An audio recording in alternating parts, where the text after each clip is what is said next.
Vamos para mais um plano de aula, professoras, agora do primeiro ano. E o que a gente vai falar no primeiro ano? É esse livro aqui, ó, O Menino Azul, da Cecília Meirelles. Por que sempre eu coloco um contexto nos planos de aula?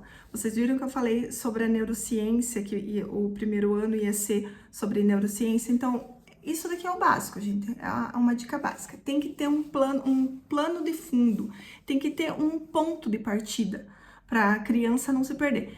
Se ela tem a história, ela vai lembrar da história e vai lembrar das palavrinhas dentro da história, é bem mais fácil dela conseguir efetivar o aprendizado dela, do que você só jogar ali sílabas soltas, palavras soltas.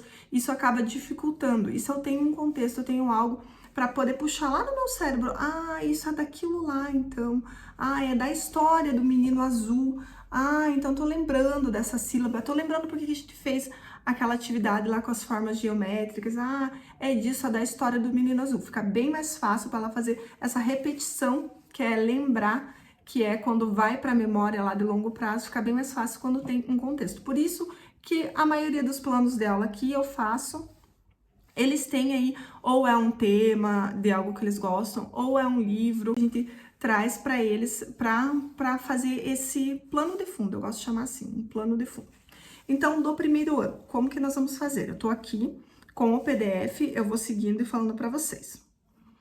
A primeira atividade vai ser de língua portuguesa. Eu coloquei 2 códigos de língua portuguesa aqui, tá tudo certinho ali, depois vocês veem o que é cada código, mas basicamente assim, você vai ler com eles e vai interpretar. Você pode fazer uma curiosidade, por exemplo, levar uma caixa. O que tem dentro dessa caixa, será? O que a gente vai estudar hoje? E daí dentro da caixa você tira o livro. Você pode dar o livro para eles olharem. Com certeza não vai ser todo mundo que vai estar lendo, mas do que será que fala esse livro? Vai folhando, mostra para eles. Então você traz essa curiosidade, que é outra questão da neurociência. Você vai chamar a atenção deles com essa curiosidade. Do que chegar lá e só assim, hoje a gente vai aprender a sílaba ba, da família do B, ba, bebi, bobu. Não, você vai contextualizar e você vai chamar eles para uma curiosidade. Fazendo isso, você vai fazer a leitura e a interpretação do livro. É um livrinho bem legalzinho, eu acho que vocês já devem ter visto, da Cecília Meirelles. Fala do menininho azul que queria um amigo, que o amigo dele queria um burrinho como amigo dele, tá aqui na capa até. E que queria que o amigo fosse assim, conversasse desse jeito, fizesse isso com ele. E no final ele fala, quem tiver visto por aí um burrinho como esse, vem aqui na minha casa, no endereço tal, no lugar tal. Então aí você faz essa interpretação que fala de amizade, de se conectar, é bem bonito, bem interessante. Fazendo a interpretação, você vai tirar agora ali do texto as palavras para você trabalhar. Então eu coloquei aqui, você tira algumas palavras e vai começar a escrever no quadro com eles. Como que você vai escrever? Deixa eu pegar uma palavra aqui, deixa eu ver.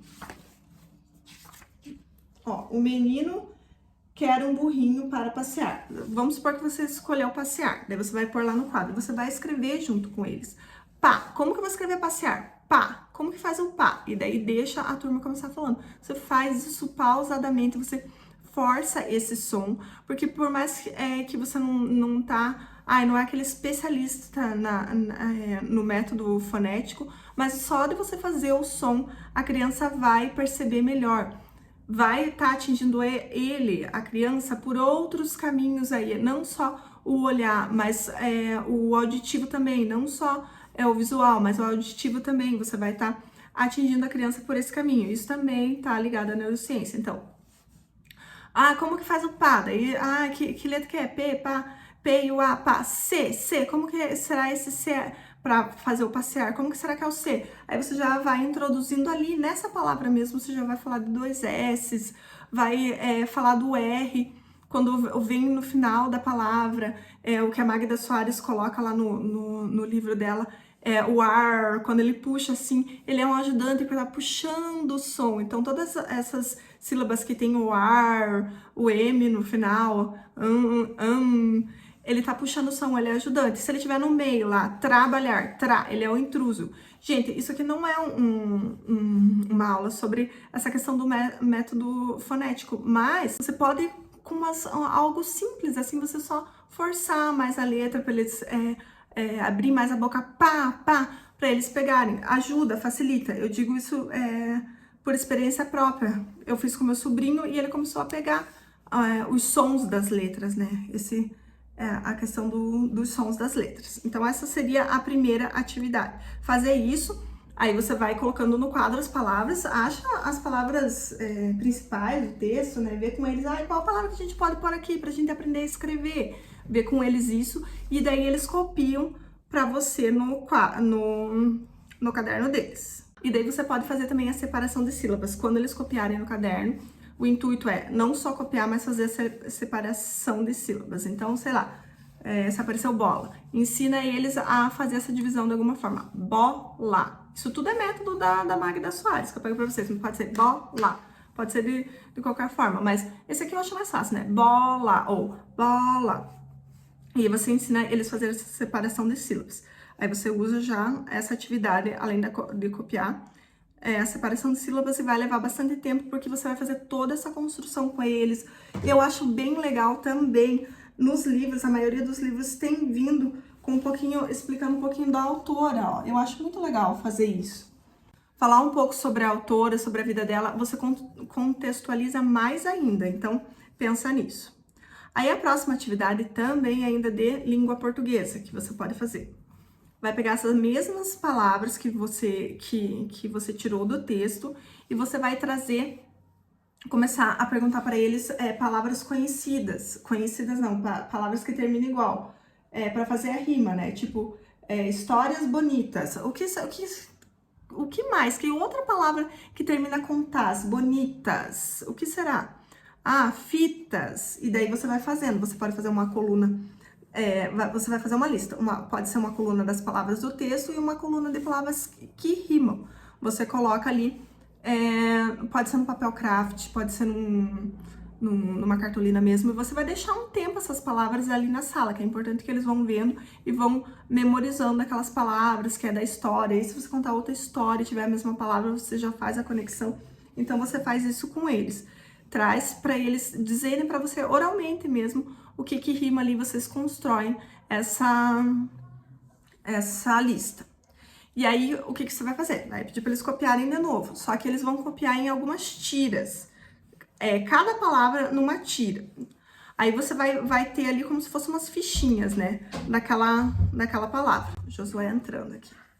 Você vai ter as fichinhas ali daquela palavra. E o que você vai fazer? Pega de novo, recolhe das crianças, você vai fechar e vai entregar para eles aleatoriamente. Pode ser dentro de uma caixinha, pode ser você não viu e entrega, e eles vão começar a contar uma história. Sabe aquela brincadeira que começa, eu levei no meu baú tal coisa, e começa a desenvolver uma história. Vai ficar uma história meio maluca, mas eles têm que ter essa noção de construção, de ter sequência a história. Aí você vai construir junto com eles. Que pode ser também escrito lá no quadro, e pode ser só oralmente, mas o interessante é escrever no quadro, porque daí eles têm mais uma oportunidade de copiar. Você pode enfatizar algumas sílabas, como eu falei, para eles estarem aprendendo como escrever novamente. A próxima atividade, gente, nesse plano, o Josué tá aqui, tá me puxando. Nesse plano da aula, eu fiz 4 atividades. Então, a próxima atividade é de matemática. Então, eu vou colocar lá no grupo do Telegram para vocês, e você que é da assinatura vai estar aqui embaixo, algumas figuras que tem a ver com o livro. Eu não peguei toda a figura do livro, né? Mas eu coloquei algumas figuras. Então, vamos supor, deixa eu ver aqui. Aqui, o menino mesmo, a cabeça do menino.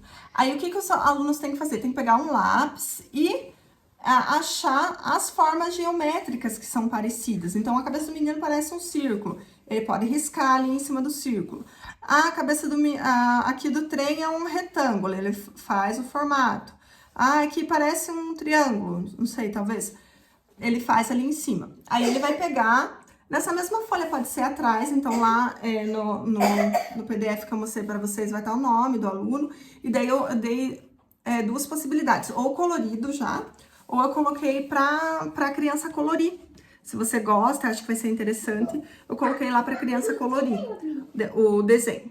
E aí, atrás dessa folha mesmo, ela achou um círculo, um retângulo e um triângulo. Ela vai pegar o bloco lógico e vai contornar ali o círculo, o retângulo e o triângulo, e ela vai escrever do lado, copiando, com certeza, do que você colocar lá, para poder desenvolver essa atividade, né? E ela tem noção do que é o círculo, o que é o triângulo, o que é o retângulo. Josué tá aqui, por isso que eu tô olhando pra ele, gente. Fazendo coisa que não deve, então num carrinho que não pode. E aí, a atividade número 4 é de ciências. Ciências, então, ó, nesse plano de aula vai ter língua portuguesa, matemática e ciências. Língua portuguesa vai dar para trabalhar muita coisa. Na de ciência é a questão de entender o dia, a noite, observar o dia e a noite. Então, ao invés de você só pegar e fazer lá numa folha, desenha o que você faz de dia, o que você faz de tarde, o que você faz de noite. Não, você vai trabalhar separado, que você vai trabalhar com a noite, a partir do desenho. Então, você coloca algumas, a partir do livro, né? Você coloca algumas perguntas para eles. Se você tivesse um amigo igual o burrinho, você ia gostar mais de brincar de manhã, de tarde ou de noite? Será que aqui na história eles brincaram? Tinha alguma coisa que eles brincaram à noite? Eu tô fazendo bagunça, gente, barulho. E daí tem essa contracapa aqui, ó, gente, que mostra eles na cama. Mostra eles na cama olhando lá pro céu, para as estrelas. Aí, a partir disso, você vai falar com eles. A questão de que eles vão montar aí uma brincadeira à noite, que é feita em casa, quando eles estão na cama. Gosta de tirar pavorão, José. Uma brincadeira à noite, quando eles estão em casa, o que eles fazem no quarto, e você pede para eles fazerem esse desenho, e eles vão fazer uma página de um livro. A turma toda vai juntar e você vai fazer um livro de toda a turma. Então, fala para eles capricharem no desenho, e aí eles têm que escolher uma frase, começando por à noite. À noite eu gosto de brincar de pijama na minha cama. Enfim, e aí vocês vão fazer essa questão de fazer um livro, porque daí foge daquela ideia, faz um desenho. Faz um desenho do que você entendeu. Não, ele vai fazer a página do livro e vai pôr aquela frase. Vai fazer a página do livro e vai pôr aquela frase lá. Pode sempre começar, eu dei a sugestão aqui. À noite acontece isso, isso e aquilo. Aí você ajuda eles a escreverem também. E no final a turma vai ter feito um livro sobre coisas legais que acontecem à noite, brincadeiras legais que eles fazem à noite. Então você trabalhou o código aí só na questão da noite. E aí, lógico, com o passar do tempo você vai desenvolvendo mais, né, a questão do dia, da tarde, e vai fazendo dessa forma. Então, é mais ou menos isso, gente. São 4 atividades que eu acredito que, pelo trabalhar da atividade, você ter que conversar com os alunos, organizar todo o ambiente, você consegue pelo menos uns 3 dias de aula com essas atividades.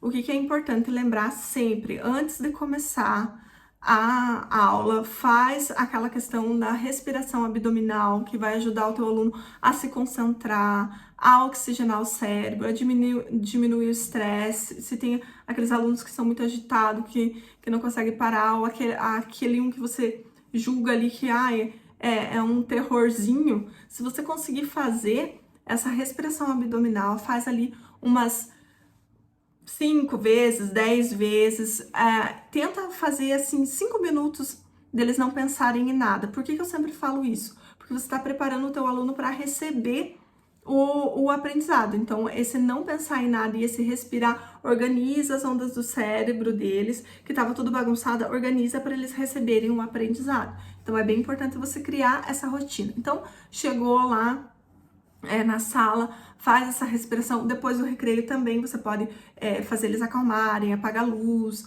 quem sabe faz o que é ali para eles, alguma coisa divertida para eles se acalmarem, e daí você retorna com as atividades.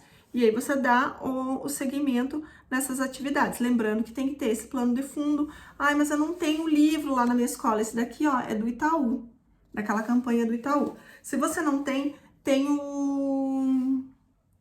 como que diz, a leitura no YouTube dele. Aí você poderia passar o vídeo para eles. Mas eu acredito que esse livro aqui é fácil de achar nas escolas.